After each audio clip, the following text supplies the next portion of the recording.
Welcome to This Week in East Brunswick. Today we have excerpts from Mayor David Stahl's 2013 State of the Township address, and we'll let you know when you can see it in its entirety.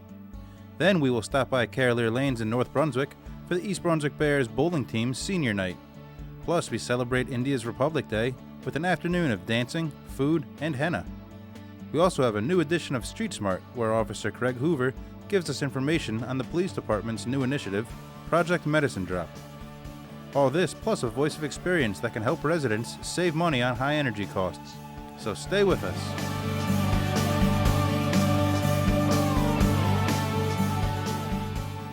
A 4-point plan for generating more revenue for the township was the keystone of Mayor David Stahl's 2013 State of the Township address. The mayor provided the details at Monday night's town council meeting. Government's a business. It's a business to provide service to our residents. But like all businesses, there's a revenue side and an expense side. We've reduced spending to a level where further reductions will only result in a loss or reduction in programs that we've come to enjoy. I personally don't want to make any more cuts to programs and services that make East Brunswick the great community that we have. So the issue becomes one of revenue. In my own life, at my hardware store, I have the ability to try to increase revenue, whether it's by seeking new customers or running sales to attract additional revenue. As mayor, I can't run sales, but I can seek to attract new businesses and help those existing businesses by continuing to improve our business-friendly policies. So this is what I'm proposing in 2013. A revised plan on economic development. Secondly, a request to the Township Council for revaluation of property values. Third, a request for the establishment of a trust fund for our share of the fines collected with respect to the red light camera. Fourth, a request for continued investment in our infrastructure. Economic development. We've seen many new commercial investments here in East Brunswick over the past few years. The redevelopment program's back on track and construction is commencing as I speak. Summerhill Square is now 100% occupied. Brunswick Square Mall, with its new store, is also 100% occupied. Further stores have already received planning board approval and will commence construction in 2013. Nonetheless, it's still time to improve the township's efforts. I'll be assembling a new team to work with our own professionals to fully examine the Route 18 corridor in particular and to provide new innovative approaches. It is my expectation that this team to be in place by the end of the first quarter. Revaluation. We all know over the past years the nation's housing market has suffered declines not seen before. Property values have declined. For example, homes that once sold for $500,000 are now sold for less than $350,000. Many homes have gone into foreclosures or sold at very low prices because of short sales. Not only does that affect the particular property owner, it affects each one of us who pays property taxes. As property assessments decline and the number of property tax appeals increase, two predominant things occur: a refund of property taxes from our operating budget and the reduction of the value of a tax point. The latter is hard to understand, and quite frankly, it's very hard to explain, but the loss of property values has resulted in a shortage of revenue in the municipal budget of over $2 million during the past 4 years. That necessitates the need to raise municipal taxes just to make up for that shortfall. In my opinion, this cannot continue to happen. A revaluation has not taken place in this township since 1983. 30 years is way too long to wait for a revaluation. I know that when many people hear the word revaluation, they shudder. They are concerned. Politicians often shy away from the very thought of a revaluation. However, we must do what's right and just for our community. You can see the mayor's State of the Township address in its entirety through February 9th at 9 a.m. on Fridays, Saturdays, and Mondays, and at 8 p.m. Thursdays through Sundays.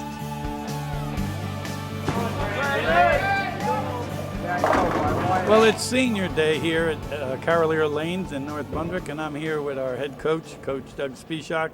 Doug, it wasn't too long ago when you were a senior and you were sitting here for your senior night. Recall that memory for me. Tell me what you remember from that. Well, that day was kind of, it was a bit of a surreal day. I remember after, putting in so much time and 4 years of being on the bowling team, when it comes down to one of your last matches, it's kind of a time where you sit back and reflect on all the things that you've done and all the time you put into, a high school sport, and the friendships that you made and the relationships you have with your coaches and other teammates. So. Now, you've been involved in bowling a lot of years. Even after college, you volunteered with us. But this is your second year as head coach. A little different last year and this year. Do you see much difference in the team? Well, this year it was a lot different. Last year, I kind of walked into a situation where there were a lot of bowlers who've been on the team for a long time. I had the boys team had 7 seniors, and the girls team had 2 seniors, all of which have been on the team for most of their 4 years. So, I was able to walk into a situation where they had lots of experience, and they really, had very strong teams in both boys and girls sides. This year was much different. I have a much younger team. This year I have a lot more freshmen than I ever did. I have 4 girls freshmen, and I have actually 10 freshman boys. So it's a very young team, so it's a real transitional phase for us this year.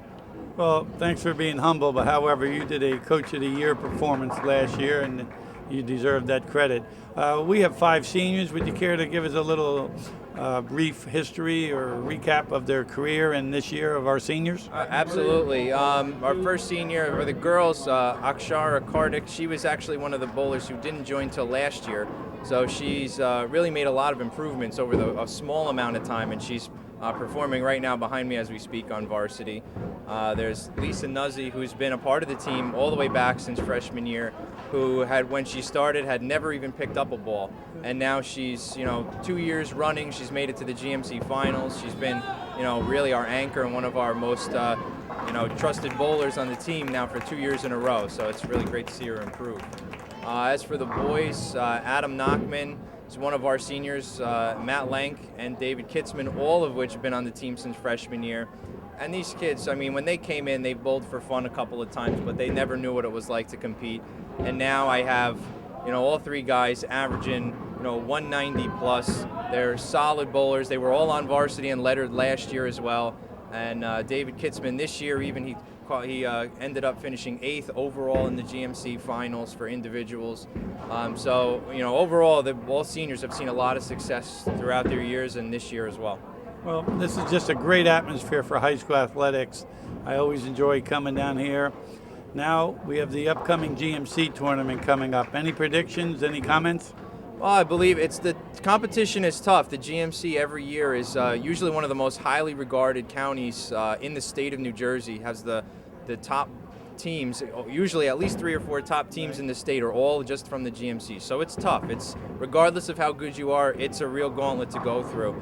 And this year I got high hopes. We've been on, the boys have been on a 4-game winning streak. The girls have won some big matches. So, I'm really looking forward to seeing what happens and how the cards unfold. But, anything can happen. I think it's a wonderful atmosphere, not only the skill level that's tremendous here, but also the camaraderie, the sportsmanship amongst the team and between the teams. You get high fives going on, kids just having fun, but competing at the same time. So it's a special atmosphere. We've got a good crowd, the parents are here, and it's really great to see. Adam, give us a quick reflection on your career and what's coming up in the next couple of days with the GMC. Well, basically, I came in this year knowing we lost a lot of seniors last year, losing 7. We had the biggest upset with losing a big asset to the team. And I knew this year it would be a very young, unexperienced team. So me and the other 2 seniors, we came in with the best expectations, knowing it would be basically a rebuilding year, and that the main thing we had to do was make sure these kids knew what they were doing so we could leave a good legacy and future years could prospect. Well, I think you got not an outside shot. You got a good shot of winning the GMCs. What's the thought of the other kids on the team? Do they feel the same way? We all know that there's always a chance for GMCs. We know last year, being defended GMC champs, that we always have a good chance, and that even if we have our up and downs, we know how to pick back up. Now, you've been to quite a few of these senior nights, senior days, senior celebrations. Any thoughts on tonight? Because this is the beginning of the end, I guess. It's just another match day. I've been here for my brother when he was a senior. It's just another night of bowling. Do the best I can. Matt, what kind of year have you been having personally? Personally, I've made some goals of mine reality. Like I bowled a 700 twice this year, and so far this has been a successful year Yeah. Now, how much have you improved over these last 4 years?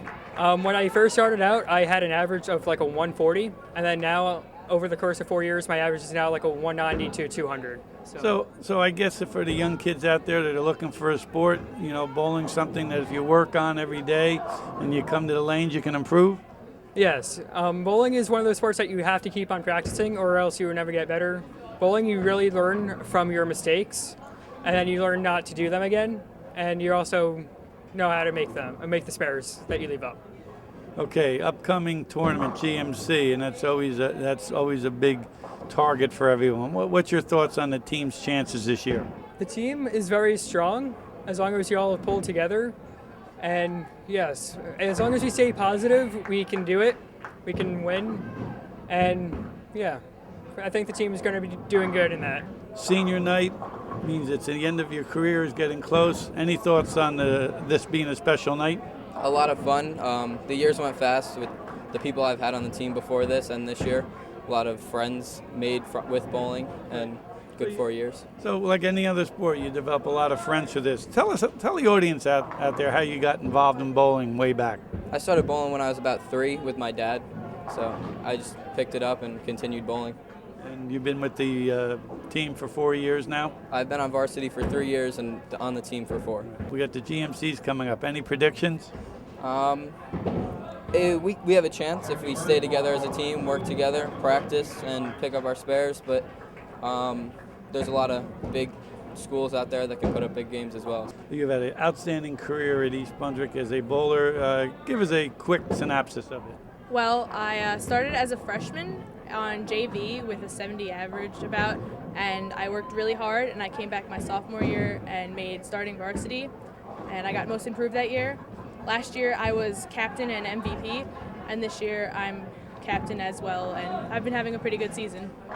And what started you in bowling? How did you get started? Just so the people are out there, they're going to be looking at you and they're going to be wondering, how do I get involved in bowling? Well, we enjoy anyone. I will help anyone bowl. I just enjoyed it. I bowled with my friends who were on the team, and I just loved it, and I got much better. Did you ever bowl before your freshman year? No, I'd actually only gone bowling once before my freshman year. What's your thoughts on the upcoming tournament?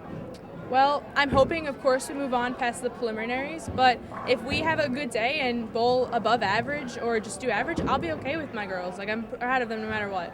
And our team, how have we been doing so far? We've been doing pretty well. I mean, we've had some great days and we've had some off days. It's been a good season. I'm happy with it. Well, I had always wanted to try a new sport in high school. I do play tennis, and I thought bowling was another unique sport I'd like to try. Can you compare the two sports? I think it's 2 different sports, each requiring a lot of accuracy and skill, so I'm glad I got my experience in both of them. And they're both individual and team sports. Of course. Okay, very good. What kind of season have you been having personally? Well, I think this is one of my best seasons. From last year to this year, I can see a huge improvement in my, bowling skills and, accuracy on the lanes. So definitely, I've seen a huge improvement this season, and my new high game is now 165. So I'm really proud of it. Well, last year you were here on senior night.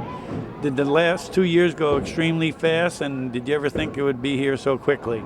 No, I honestly, last year when I started, I played on JV, so I was very new to the team and everything, but it's just gone by so fast. I've really loved this team, and I'm really happy I joined.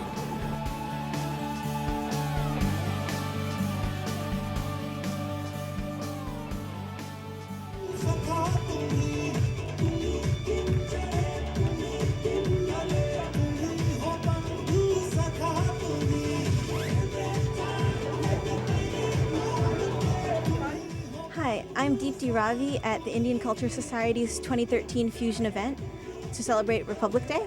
Let's take a look.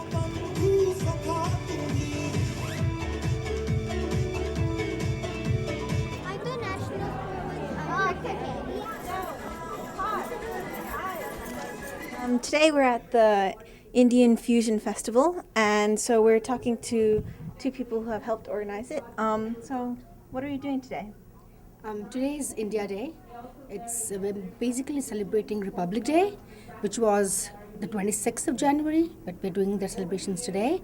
And it's basically celebrating or just showing people in the community what Republic Day is all about and basically introducing them to the culture of India.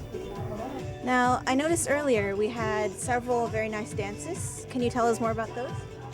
Yeah, those dances are taken from all Bollywood movies. As you might know, or people might not know, India is big on Bollywood, and the songs and dance is an integral part of our culture. So, being a fusion event today, we've tried to combine the Hollywood with some Western steps, Western outfits, Indian outfits, all combined together. And we're trying to portray that in front of everybody because it's an essential part of our culture. Something else we saw were the patterns of henna. And could you tell us more about those? Well, henna is basically a plant. And once you dry those leaves, you grind them, you make them and mix them with water and make a paste, which you put on your hands, and it leaves an impression behind. These days you find all that ready-made. It's all there in a tube or a pack for you to use. And you put it on your hands and it leaves an impression, and once it dries off and you take that off, the color stays for 4 to 5 days, maybe more. And henna is an integral part again of any festivity, any good occasion, marriage, everything. The brides put it on their hands. It adds to the beauty. Do you need any special training to put on henna, or could I do it? If you are good at drawing, sure. It's just the art of pressing the cone. If you press it too hard, it comes as a big bulge. And just the knack of doing it. I mean, it's simple. Anyone can learn it as long as you are pretty good at drawing a line, maybe a circle, and you can do. Anyone can do it. I know I also saw some nice foods over there. Could you tell us which foods you have available? Okay, we have chole. We have chole, which is basically essentially chickpeas made in curry. We have samosas, which is filler dough stuffed with potatoes and deep fried. Pakoras, I think it's mixed vegetable pakoras. Again, they're like fritters that I think Americans are very aware of. And we have bhel, that's a fast food in India. You can find, in India you find them on streets, they make it on the street. What else? We have masala chai, which is perfect for a cold afternoon. And we have 2 different kinds of rice. One is a veg pulao, which is rice prepared with vegetables. And the second is a South Indian variety of rice. That sounds delicious. One nation, under God, indivisible, with liberty and justice for all. You want some? A bill?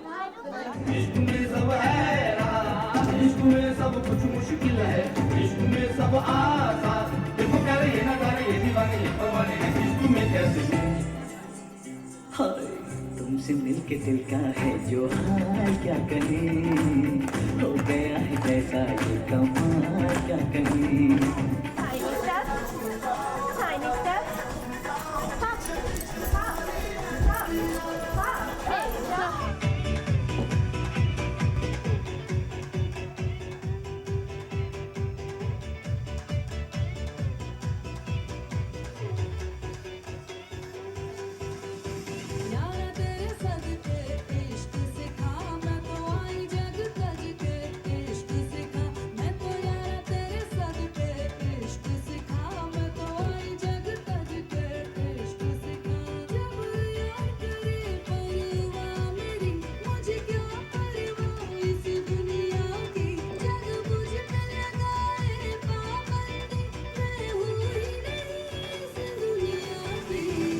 I'm Deepti Ravi for EBTV. Thanks for watching. I'm Patrolman Craig Hoover. Welcome to another edition of Street Smart. In this edition, I'll be discussing Project Medicine Drop, sponsored by the New Jersey Division of Consumer Affairs. Many of you may be familiar with the National Prescription Drug Take Back Initiative, sponsored by the Drug Enforcement Agency, or DEA. In its first year of operation, this initiative netted 309 tons of prescription pills turned in by the public. Building on its success, a new program sponsored by the New Jersey Division of Consumer Affairs called Project Medicine Drop was instituted in 2012. But it's important to know why. In the United States, over 40 people die every day from overdoses caused by prescription painkiller abuse, according to the U.S. Centers of Disease Control. Now, this number now accounts for more deaths in the U.S. than overdoses of heroin and cocaine combined, and it's increasing. Each day, 2,500 teens use prescription drugs to get high for the first time, according to the Partnership for a Drug-Free America. Many of these drugs are simply obtained from family medicine cabinets or friends. Your son, daughter, niece, or nephew may even be one of them. The New Jersey Division of Consumer Affairs developed Project Medicine Drop as an important component of its effort to halt the abuse and diversion of prescription drugs. It allows consumers to dispose of unused and expired medications anonymously, 7 days a week, 365 days a year, at prescription drug drop boxes located within the headquarters of participating police departments throughout New Jersey. Currently, East Brunswick Police Department is the only participating agency within Middlesex County. Each Project Medicine drop box is required to be installed indoors within view of law enforcement officers and in an area to which members of the public may be admitted to dispose of their unused medications. Their prominent Project Medicine drop logos make the boxes highly visible and recognizable. The drop box in East Brunswick is located within the hallway of police headquarters and is accessible 24 hours a day. Participating police agencies are required to report the quantity of discarded drugs to the Division of Consumer Affairs on a quarterly basis. The drugs are then disposed of by the agency according to the New Jersey Attorney General's Office directives. Remember, for safety reasons, the Project Medicine drop boxes can only accept solid medications such as pills, patches, inhalers, and similar objects. The boxes cannot accept liquids, medical waste, or syringes. Consumers wishing to dispose of these objects should speak with their doctors or pharmacists to find the safest and best ways to dispose of them. It should also be noted that consumers may only dispose of legal prescription or over-the-counter medications. Anyone wishing to dispose of any illicit drugs should follow normal procedure of reporting it to their local police. For more information on Project Medicine Drop, go to www.njconsumeraffairs.gov/meddrop. That ends this edition of Street Smart. I'm Patrolman Craig Hoover of the East Brunswick Police Department. Remember to stay safe, and I'll see you next month.